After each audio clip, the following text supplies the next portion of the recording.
This vast desert stretch of the southern border is where Arizona, California, and Mexico meet. It's sand, so as they're digging, it fills in and basically would bury them if they tried doing that. And we've had several instances where we had to come and rescue people from under that fence because they've dug themselves under it. Migrants from around the world come across here.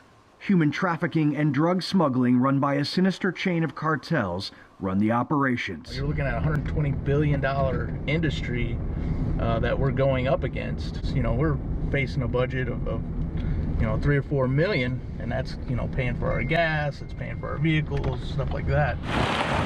There are over 200 kilometers of border in the Yuma district.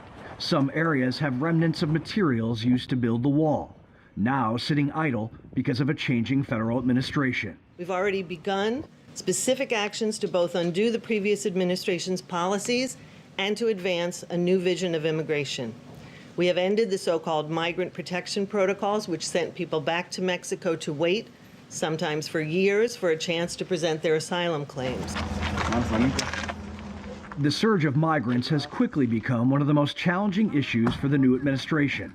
President Biden vowed during the campaign to reverse many of former President Trump's policies intended to deter illegal immigration. And there's a dry trail that they can walk, and they'll walk right up to this opening right here.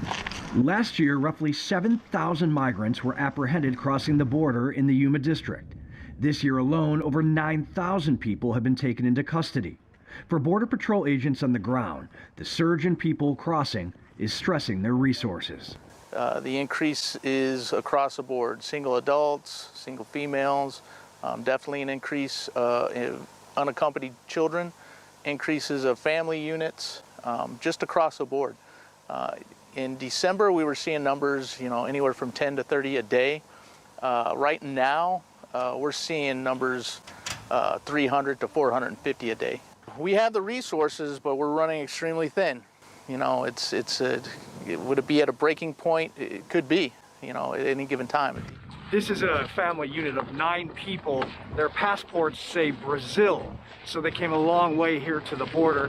What they have happened right now is Border Patrol has processed them. At this point, they're moving them into this vehicle here, which they will then take them to another processing center where they will interview them, figure out how exactly they made it all the way from Brazil to the Arizona, California, Mexico border. Crossing is not easy.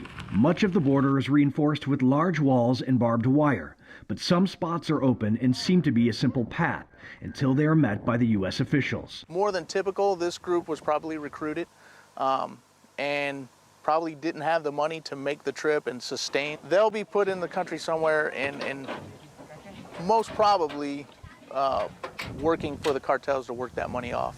After 72 hours, the family will be released into the U.S., given a court date which officials say many don't show up at.